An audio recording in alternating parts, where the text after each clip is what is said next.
On the eve of the SATs, everyone in my class awakened a system. I was the only one who didn't. They all called themselves the chosen ones and laughed at me for being a loser. My boyfriend dumped me for the girl who bullied me. But they had no idea I was a word weaver. With a single command, I could make all their systems useless. When I came to, my whole body was in agony. The owner of this body was being bullied. A few girls were yanking my long hair, pulling my soaking wet head out of a pool of filthy water. "Jessica, what about the system you awakened?" One of them sneered. "Hurry up and lock onto this little bitch." The school's queen bee, Jessica, slowly approached me and opened her mouth. "Oh, esteemed life for points system, I choose to lock onto Zoe." A black mist drifted out of her body and shot straight into the crown of my head. Seeing it had worked, Jessica stuck the gum she'd been chewing onto my face and laughed maliciously. "Zoe, from now on, stay away from Sean. You and he are in different worlds now. You're nothing but my own personal life source. The day the SATs are over is the day you die." After they left, I collapsed on the floor as a flood of memories washed over me. A week ago, all the students in Class B were studying hard, cramming for the SATs. Suddenly, a mechanical voice boomed through the air. "Congratulations, hosts. You have awakened the college entrance exam system and become the protagonists of this world." At first, none of the students believed it. They thought it was a mistake with the PA system or some kind of prank. The teacher tried to quiet everyone down while contacting the school administration to figure out what was going on. But as one cry of excitement followed another, the entire class descended into chaos. Holy crap! My photographic memory system is real. I've never memorized this text before, but I just glanced at it, and now it's burned into my brain. Whoa! I awakened the A student system. I just looked at this math problem and solved it instantly. I used to be a 40% in math kind of guy. That day, everyone in Class B was ecstatic. Everyone except for the original owner of this body, Zoe. Because she hadn't awakened any system at all. At first, she didn't let it bother her. After all, she'd always been number one in Class B and was incredibly hardworking. Logically, as long as she didn't drop the ball in the home stretch, she'd get the score she wanted on the SATs. But she never imagined that her boyfriend, Sean, who had promised they'd go to college together, would betray her. He got together with Jessica, the girl who had always bullied her, and said with disgust, "Zoe, I'm one of the chosen ones. You're just a normal person. No matter how hard you study or how high you score, you're just paving the way for us. Get lost. Stop bothering me." The other students in Class B looked down on her, mocking her. "Zoe, it's your own fault for not having a cheat code. You deserve to be dumped." It all culminated in this moment, with Jessica and her friends holding her head in a pool of dirty water until she drowned. I struggled to my feet, gripping the edge of the sink, and looked at the unfamiliar girl in the mirror. I spoke to her with determination. "Zoe, don't worry. I'll get revenge for you, and I'll ace the SATs for you. From now on, I'm your cheat code." The moment I finished speaking, the tension in the body, which I hadn't fully controlled, suddenly released. It was completely mine now. My real name is Chloe. I'm a descendant of the Lex clan, and the last word weaver in my original world. Because I committed murder to avenge my parents and sister, I have to travel between worlds, completing tasks to accumulate good karma. Based on the original Zoe's memories, the systems in Class B fell into two categories. One type was known and offered buffs, like the photographic memory system.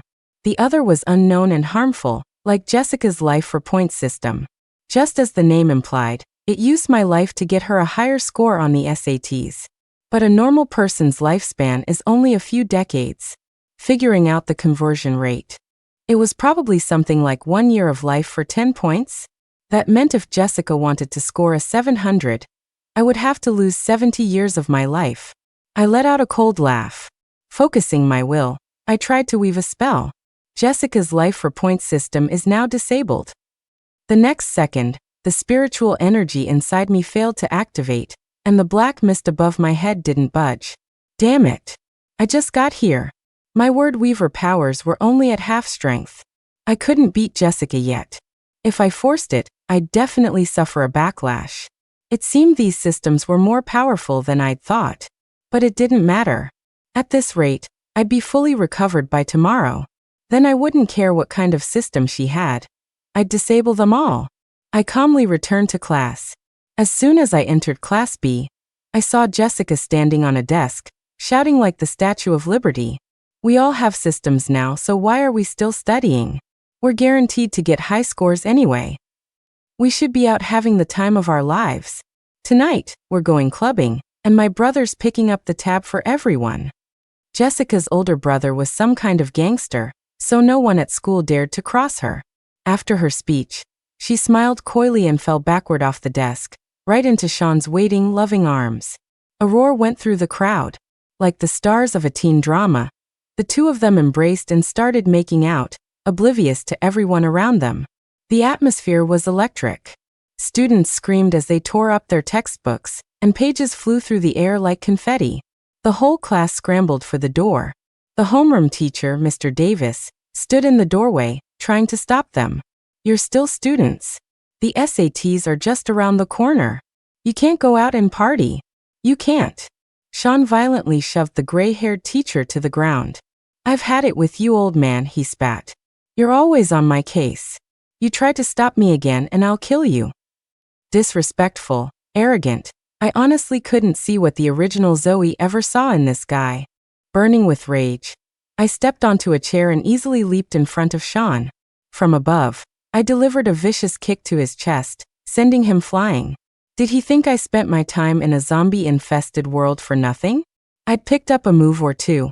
Even without my word weaver powers, beating up a scumbag was no problem.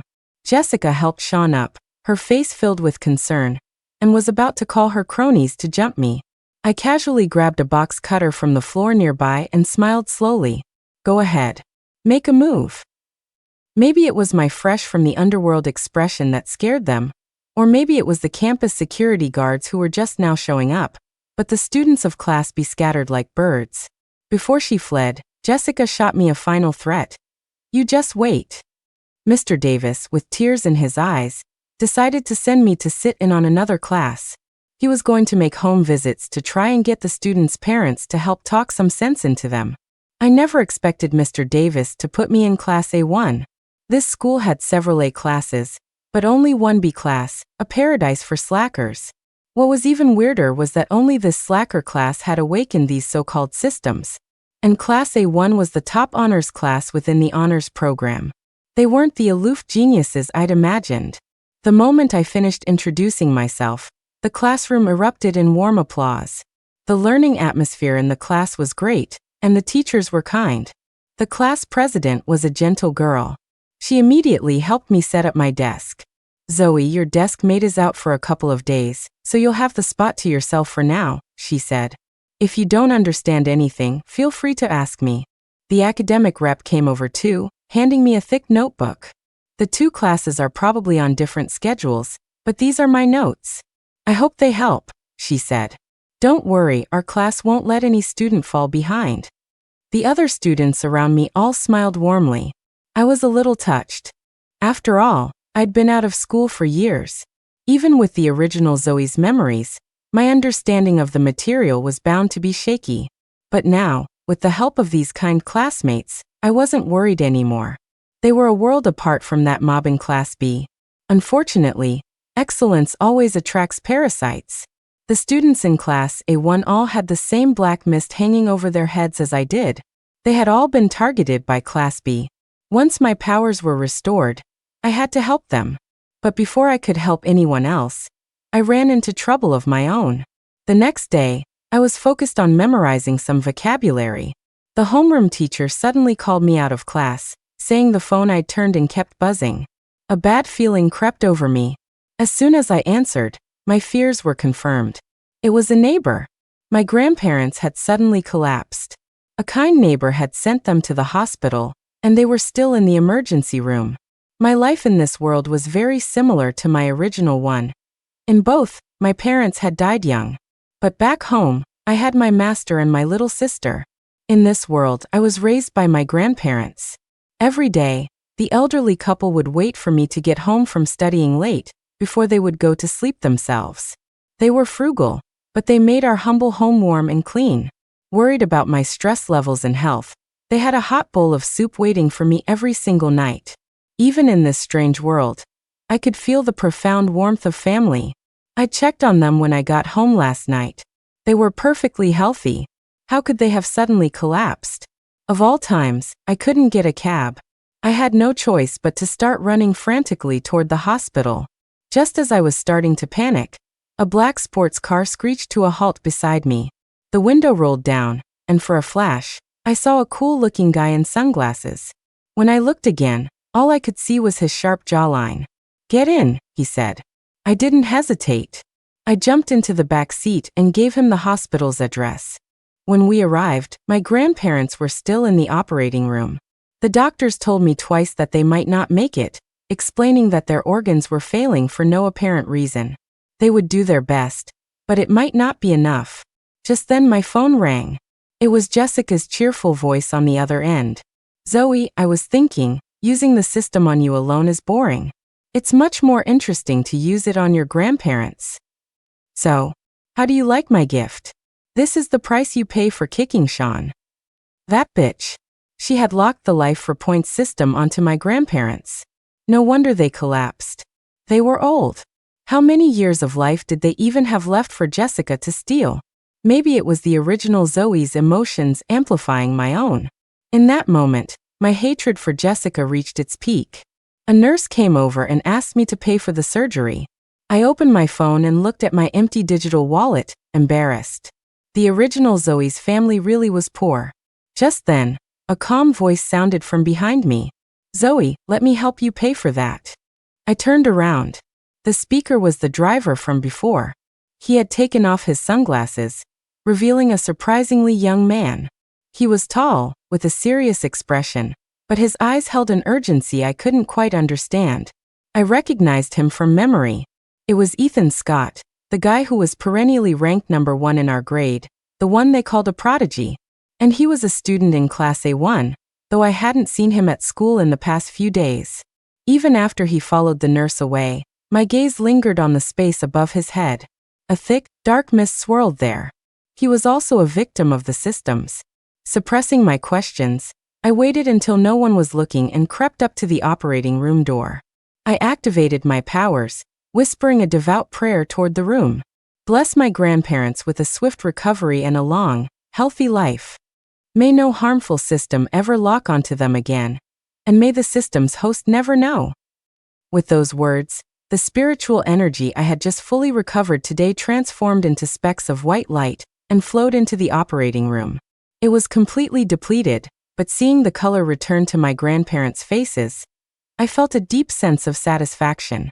Weakly, I squatted down and stared at Jessica's number on my phone screen, a cold smile on my face.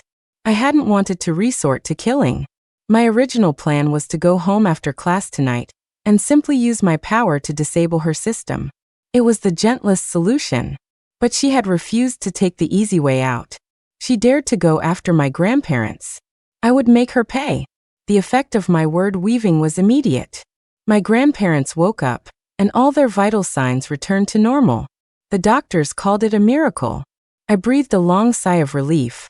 I wanted them to stay in the hospital for a couple more days, but they insisted on being discharged that afternoon. I had no choice but to take them home, only to be shooed back to school to study. The moment I got back, the class president slipped a thick envelope into my hand. "Zoe," she whispered, "I heard your grandparents were sick. This is a little something from all of us. These wonderful classmates."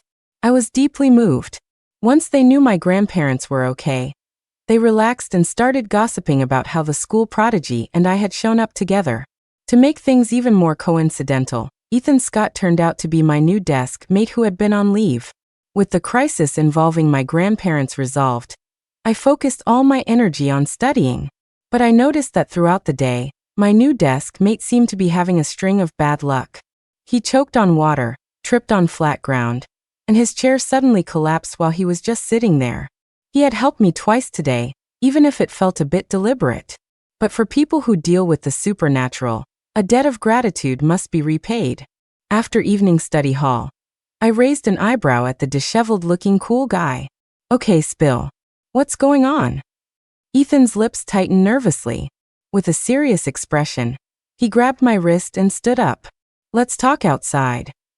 The class president clearly misunderstood. She frowned, clutching her backpack. Ethan, the teacher assigned those seats. If you're not comfortable sitting with someone, you can switch with me. Don't take it out on the new student. Other students chimed in, trying to mediate. Only I knew that Ethan probably wanted to ask about the secret of Class B. The sharp academic rep seemed to realize something was up, too. Her ponytail swinging, she blocked the back door of the classroom. I noticed something was off with you all day, Ethan, and Zoe's had a lot on her mind, too. Are you two in some kind of trouble? If so, tell us here. We can all figure out a solution together. After the systems appeared in Class B, the school had immediately locked down the information, afraid it would affect the other students preparing for the SATs. I hadn't wanted to reveal my identity as a transmigrator and a word weaver either. But after these kind students showed me such goodwill time and time again, my thinking changed. Maybe I could trust them. I came to this world to atone for my sins, and I was willing to help them deal with the systems in secret. But I was only one person. Even though my powers could fully recharge every 2 days, what if something went wrong? What if I couldn't get to someone in time? Or if I made a mistake? If I failed to protect them during the SATs, they at least had the right to know how their scores were being stolen. Having made up my mind, I gave Ethan a slight smile. Let's just talk here.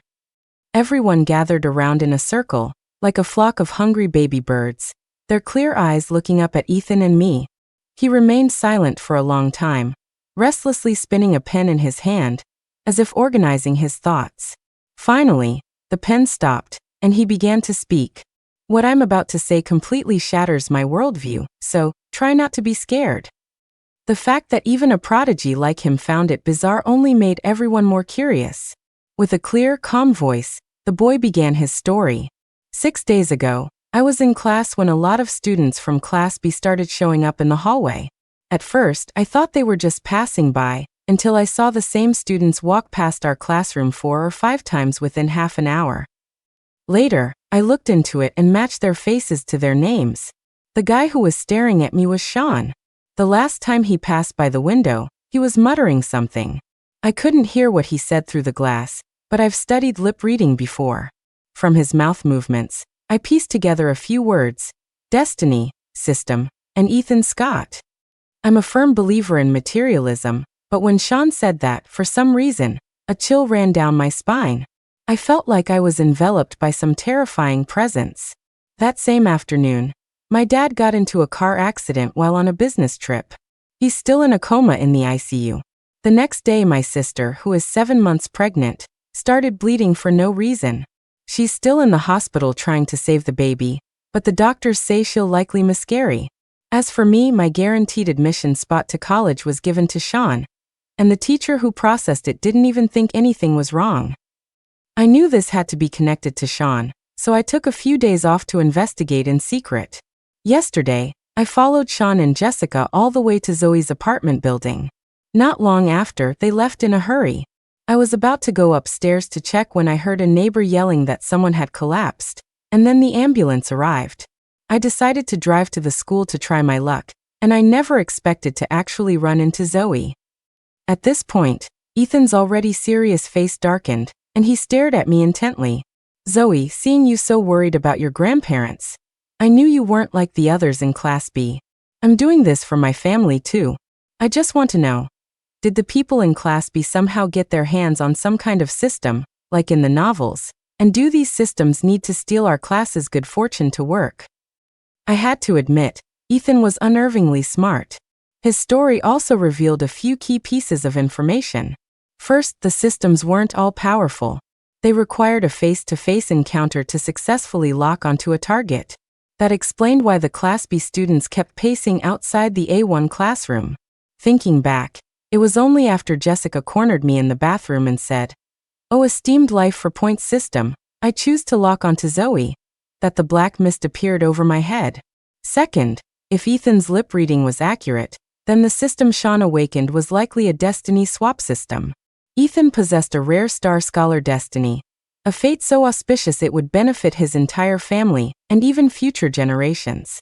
Swapping his destiny was equivalent to swapping the destiny of his whole family.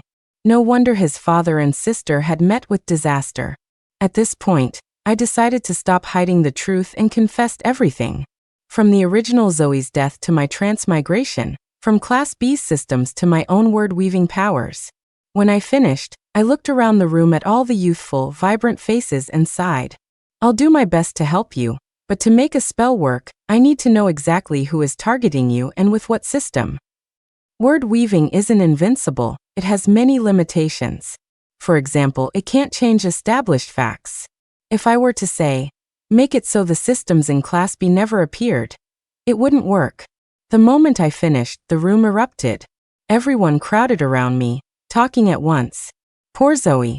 I can't believe bullying that severe was happening at our school. Oh my God, Chloe, you're a transmigrator and a word weaver? That's so cool. With Chloe here, what do we have to be afraid of? Systems are nothing. We'll take them down one every 2 days. Let's do this. Amid the noise, the class leaders exchanged a look.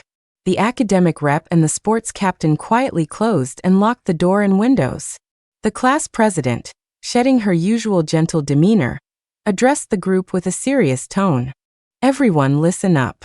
No one breathes a word of what happened tonight, especially not Zoe's secret. From now on, she is Zoe.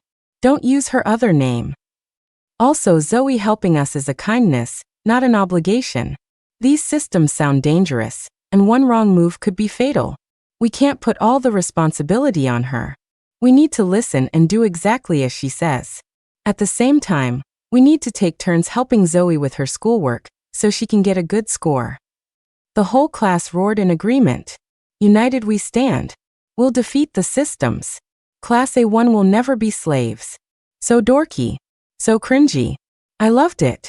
The kids brainstormed for a long time, their ideas flying, until campus security came by to tell us to clear out. We had no choice but to head home, rest up, and prepare to launch our counterattack against Class B in 2 days. Don't ask why. It's because saving my grandparents today completely drained my spiritual energy, and I needed the next 2 days to get back to 100%. During my recovery period, the most important thing was studying. Ethan was like a man possessed. The second he saw me take a breath, he'd slide a stack of practice tests in front of me, his handsome face stern. Do them. When you're done, I'll go over your mistakes with you. Ah, the life of a high school senior. Buried in practice tests, 2 days flew by. The sports captain furtively locked the doors and windows, and everyone gathered around Ethan's desk. The first order of business was dealing with the destiny swap system Sean had locked onto Ethan. Some students suggested we handle the system targeting me first, but I gave the chance to Ethan. His family was in a bad situation, his need was more urgent than mine. After a class-wide discussion, we decided to go with my sneaky plan. Instead of destroying the system, we would transfer it, letting it backfire on its host, Sean. At first, the sports captain suggested, why don't we transfer the system from Ethan to a stray cat or dog? Stray animals already have bad luck. They don't have guaranteed admission spots, and they're not taking the SATs. Let's see what Sean does then, haha. The class president shot it down immediately. Stray cats and dogs are innocent. It's not fair for Sean to swap destinies with them. The academic rep smiled, a glint in her eye. I think we should transfer it to a wanted criminal. The whole class approved unanimously, and I laughed so hard I couldn't stand up straight. It was perfect. We could help the police and piss Sean off at the same time. Right now, a phone lay on the desk in front of us, its screen displaying a wanted poster. Everyone looked at me, excited and nervous. Will it work? I smiled confidently. With a flick of my fingers, I unleashed my spiritual energy, a smirk playing on my lips. Sean's destiny swap system is now locked onto this wanted criminal named Carl Evans. And until the SATs are over, neither he nor his system will know. When it comes to word weaving, if I say I'm number 2, no one can claim to be number 1. I knew it would work. 5 minutes later, Ethan's phone rang. It was his mother, crying with joy on the other end. "Ethan, your father, he's awake." The effect was instantaneous. As for his sister and his guaranteed admission spot, there would be good news tomorrow. After all, the people in charge of those things have to sleep at night. A smile appeared on Ethan's cool face for the first time. Beating the sports captain to the punch, he offered to walk me home. The streetlights stretched his shadow long and thin. The boy's eyes were gentle and sincere. "Chloe, thank you, I really mean it." I teased him with a smile. "You didn't call me Zoe. That's a 1-point deduction. I'm telling the class president tomorrow." With that, I clasped my hands behind my back and skipped ahead. Being able to help these friends made me happy too. There was more to life than just revenge. Maybe this was the reason heaven sent me to all these different worlds. Ethan caught up, looking like he wanted to say more, but he was interrupted. A group of people emerged from the corner of an alley. A closer look revealed they were students from Class B. They were all drunk and blocked our path. Jessica's tone was mocking. "Well, if it isn't our class's #1 student, Zoe, shouldn't you be planning your grandparents' funerals instead of flirting with the prodigy from Class A1? She still had no idea her life for points system was now only locked onto me. Sean shot me a sideways glance, his voice slurred and arrogant. "Prodigy? He's just my stepping stone. Treating a girl I got tired of like some kind of treasure. Losers really do belong with losers." "Zoe, I still remember that kick you gave me. Today, I'm paying you back." Ethan immediately stepped in front of me. He was a good half a head taller than Sean, and he looked down at him, his voice cold. "Apologize to Zoe." Sean wrapped his arm around Jessica and burst out laughing. "Prodigy, trying to be a hero? You even know how to fight? Let Big Brother teach you." Ethan just stared at him blankly and repeated, "Apologize." That was the last straw for Sean. He grabbed an iron pipe and swung it wildly at us. I was about to make a move, but someone beat me to it. It was Ethan. Unlike the cool, studious prodigy I had imagined, he was actually a skilled fighter. He kicked Sean to the ground, snatched the pipe out of his hand, and then swiftly took down 2 other guys who tried to help.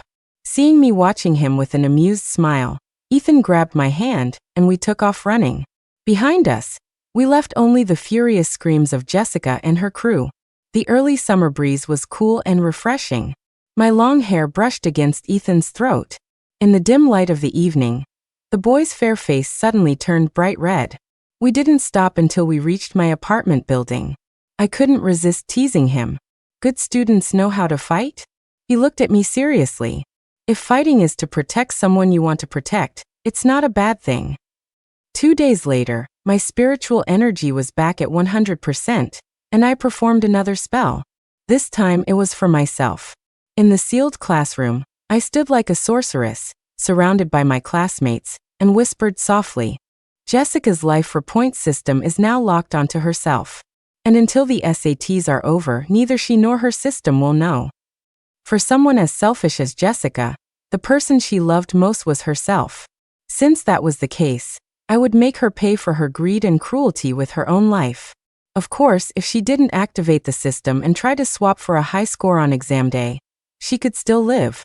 With my own system dealt with, it was time to help the other students in Class A1. To cast the spells, I first needed to know the names of the systems and their corresponding hosts. This problem gave everyone a massive headache. Outside of class and studying, all our free time was spent brainstorming methods. But after days of discussion, every plan was shot down for one reason or another. While they were deep in their passionate debate, I was forced to plow through practice tests under Ethan's supervision. After finally finishing 3 sets of papers, I excitedly pushed them in front of him. "Ethan, check these out. I definitely improved this time. I bet I got a high score." With that, I kicked back with my legs crossed, munching on the fruit Ethan had brought while I enjoyed the show. Ethan picked up a red pen with a smile and started grading my work. But as he graded, his smile faded and his eyebrows furrowed. He was back to his usual cool guy demeanor. "This problem is very simple. Didn't I go over it yesterday? How did you get it wrong again?" I leaned over to look. Damn it, I only got a 70. I remembered that the original Zoe used to consistently score around 120 on math tests in Class B. Was this the difference between a regular class and a top honors class? The academic rep walked over and smacked Ethan on the head with a book. Hey, Prodigy, you think everyone's a freak of nature like you? Talk to our Zoe nicely, she huffed. Ethan stared at the academic rep expressionlessly. Just when I thought he was going to lose his temper, he suddenly turned to me and offered a gentle smile. I'm sorry. The practice set the teacher bought is too difficult. I didn't mean to say you're dumb. Don't worry. Starting tomorrow, I'll create questions specifically for you based on your progress to fill in the gaps. You have nothing to worry about. I nearly spit out a mouthful of water. What had I done to deserve this? The school prodigy was going to write practice questions just for me, but it seemed hard to refuse, especially since I wanted a high score too. A little awkwardly, I grabbed the class president as a distraction. Have you guys come up with a plan yet? The class president shook her head. I slammed my hand on the table, my voice full of swagger. Stop deliberating. Listen to me. We're going to round up everyone who hasn't revealed their system. I'll cast a truth spell and make them confess themselves. It was that same familiar route, on another dark and windy night. I had corrupted all the good students of Class A1. Dressed in plain black clothes and wearing masks, we waited in pairs, each holding a burlap sack, lying in wait for our prey. Not far off was the main road that led to the bar district. 20 minutes later, Sean, wearing a garish, deep V shirt, emerged with his arm around Jessica, who was poured into a black cocktail dress. The rest of Class B followed behind them. They were truly living a life of debauchery. It seemed they had completely forgotten they were high school seniors about to take their exams, placing all their hopes on their so-called systems. As I expected, the systems in Class B weren't very advanced. They didn't even provide danger warnings to their hosts. I ignored Sean and Jessica, who were busy making out, and I ignored the students with simple buff-style systems. As long as they weren't hurting anyone, if a system chose them, that was their own good fortune. I deliberately teased Ethan. As someone who deals with the supernatural, do you think I'm being too soft by not getting rid of all these systems that are disrupting the world order? He shook his head with a smile and looked at me seriously. If I get to enjoy what you call a star scholar destiny, then I have to allow them their cheat codes. Besides, even if they awaken some photographic memory or a student system, our Class A1 will never lose to them. At that very moment, the Class A1 academic elites he was so confident in were unleashing a coordinated attack on the rest of Class B. Mouths covered, swiftly carried away, it all went off without a hitch. Working together, we hauled the Class B students into a nearby abandoned building. I stood before the ones whose systems were still a secret, wearing a goofy pig mask. Seeing the terror on their faces, I smiled faintly. Villains always die from monologuing. I wasn't going to explain a thing, I'd just cast the spell. Tell me who you are, what system you awakened, and who you've locked it onto. White specks of light scattered, filling the entire room. The answers we had been waiting for spilled from the mouths of these scumbags. It was a bountiful harvest. Leo from Class B had awakened a score swap system, and his target was the Class A1 president. As the name suggests, the class president's SAT score would be swapped with Leo's. The guy had some nerve. Back when I was in Class B, I remembered he usually scored in the 200s or 300s. The class president was a 680-level student. After being compelled to reveal his secrets, Leo regained his senses and drunkenly shouted at me. "You're Zoe, aren't you? I recognize your voice. You don't really think knowing this will change anything, do you? I'm one of the chosen ones. It's her own fault for rejecting me." She went on and on about focusing on her studies. Well, now I'm going to take away the studies she's so proud of. Ha ha ha ha. The Class A1 president is here, right? Why don't you beg me? After I get into Harvard and make it big, maybe I'll consider keeping you as a mistress or something. The color instantly drained from the class president's gentle face. She remembered the days she was relentlessly harassed by this guy, and how he had spread nasty rumors about her after she rejected him.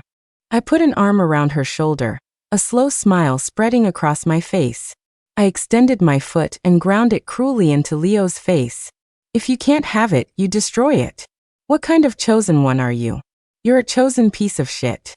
Fiona from Class B had awakened an identity swap system. Her target was the academic rep from Class A1. After the SATs, the academic rep's name would be swapped with Fiona's, allowing Fiona to take over her entire life. Apparently, the two of them used to be best friends. But when they were sorted into different classes, one went to the honors track, and the other to the slacker track. Fiona blamed the academic rep for this, and consumed by jealousy, the first thing she did after awakening her system was to target her. How ridiculous! You could blame the school for sorting students into tiers, or you could blame yourself for not working hard enough, but you could never blame the academic rep. Being smart isn't a crime, and working hard certainly isn't. Under the power of my truth spell, the secrets of the remaining Class B students were all exposed. Before we left, I added one last command. You and your systems will forget everything that happened tonight. With that, the spiritual energy I had accumulated over the past few days was completely gone. To disable these systems, I had everything I needed except for my power. And now there was only 1 month left until the SATs. Recharging every 2 days meant I could help a maximum of 15 people. I slumped over my desk, racking my brain for a solution. If only this world were like the zombie-infested one, where I could absorb zombie cores to endlessly increase my spiritual energy. Seeing me so dejected, Ethan slid a notebook over to me, his eyes full of sincerity. When you run into a problem, try doing some practice questions. Sometimes, following the logic of a solution can help you solve real-life problems too. I used to do it all the time. I opened the notebook. It was filled with neat, handwritten problems. He had written every single one himself. A strange sense of calm settled over me. I actually picked up my pen and started writing. That's weird. My spiritual energy increased after I solved that problem, but it didn't after I solved this one. In a flash of insight, I whirled around and grabbed Ethan's hand. Prodigy. Quick, check these. Did I get these questions right? Ethan carefully graded the 10 problems I had just completed, a smile on his lips. Not bad. You only got one wrong. That was it. The problem I got wrong was the one where my energy didn't increase. I understood now. The Star Scholar destiny was no joke. By solving the problems he wrote, I could actually increase my spiritual energy. I lunged forward excitedly and threw my arms around Ethan's neck, laughing. You're the best. After learning what was going on, the students of Class A1 were thrilled. This meant everyone could be saved. Many of them started joking around. The prodigy is basically Zoe's personal charger. You two are a match made in heaven. It's perfect. Ethan touched his reddening ear and didn't reply, but the irrepressible smile on his face and the way he was already writing more problems betrayed his true feelings. In the days that followed, Ethan furiously wrote questions for me. With his one-on-one tutoring, I studied hard, did my best to get every question right, and my spiritual energy skyrocketed. 100, 1,000, 10,000, 100,000. 3 days before the SATs, I transferred all the systems targeting Class A1 onto their own hosts. In a few special cases, I redirected them to criminals. I set them up to counteract each other, causing them to backfire on their hosts. Take Leo and Fiona, for example. I cast my spell. Leo's score swap system is now locked onto Fiona. And until the SATs are over, neither they nor their systems will know. Fiona's identity swap system is now locked onto Leo. And until the SATs are over, neither they nor their systems will know. With this swap, their final scores would remain their own. The students of Class A1 couldn't help but laugh. Are you trying to exploit a bug in the system? The night before the SATs, all the seniors gathered on the field to release wishing lanterns, praying to ace their exams. Looking at all the hopeful faces, I smiled and said softly, "May all your wishes come true, except for the scumbags in Class B." Ethan held out a huge lantern to me and asked gently, "What about you? What's your wish?" I fell into thought. My wish: to complete my tasks, return to my own world, and be with my master and sister. On the day of the exams, Ethan and I were assigned to the same testing room. He had shed his cool guy persona and was fussing over me like a mother hen. Don't be nervous, start with the easy questions, check your work carefully, stay relaxed, you've got this.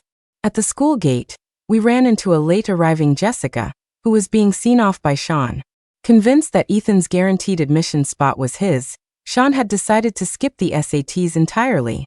Even Ethan himself was taking the exam, just to see what years of hard work would amount to. What right did that thief have to be so confident? Jessica dramatically wrapped her arms around Sean's neck and gave him a deep, French kiss. Don't worry, Sean. You just go home and get some sleep. I'll be out before you know it. With the system, both our dreams will come true. Sean arrogantly turned to leave, seemingly in complete agreement. Just then, with a short, muffled grunt, Sean collapsed right at the school gate. In the center of his forehead, a bizarre bullet hole had appeared and was now gushing blood. At the same time, the phones of the parents seeing their kids off began to buzz.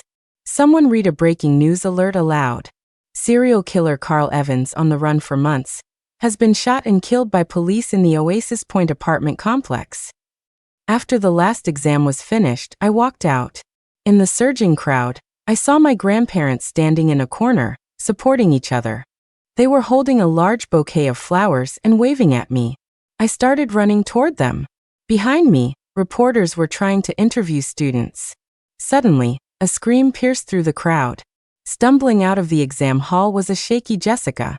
With every step she took, her face aged at a speed visible to the naked eye. 30, 50, 70. The life for points system I had transferred to her was taking effect. Before the shocked eyes of the crowd, Jessica collapsed to the ground like a truly old woman, muttering to herself. No, impossible, system, talk to me. Why did you take my lifespan? It was supposed to be Zoe's life. In a daze, I thought I heard a mechanical voice cry out in alarm. Powerful enemy detected in this world. This system is now unbinding from host Jessica. Countdown 3, 2. Trying to run when you know you can't win. I snorted, walked to a quiet corner, and whispered one word. Vanish. A faint crack echoed from within Jessica's body. She lay gasping on the ground, her life at its end, unable to move. System, what happened to you? Help me. The sound of an ambulance siren filled the air, but it was too late for Jessica. All the love and hate had come to an end. Later, the SAT scores were released. The students from Class B who had tried to steal their grades using systems all got what they deserved. Leo, certain he would swap scores with the class president, had turned in a blank exam. Fiona, believing she would swap identities with the academic rep, had just scribbled nonsense. When the results came out, they were dumbfounded. Their enraged systems tried to flee just like Jessica's, but I caught them all with a spell and crushed them. Class A1's wishes came true. Their hard work paid off, and they all got into their dream universities. My own frantic studying and practice had also paid off. I performed better than I ever expected, getting into a top-tier university that the original Zoe had never even considered. The day I received my acceptance letter, my grandparents held me, tears streaming down their faces. I smiled at them, silently speaking to the fated soul within my body. I didn't let you down. I finally got your revenge. I'll live a good life, and I'll be a good Zoe. For as long as I'm here, I'll take good care of your grandparents. Until the next world opens. The end.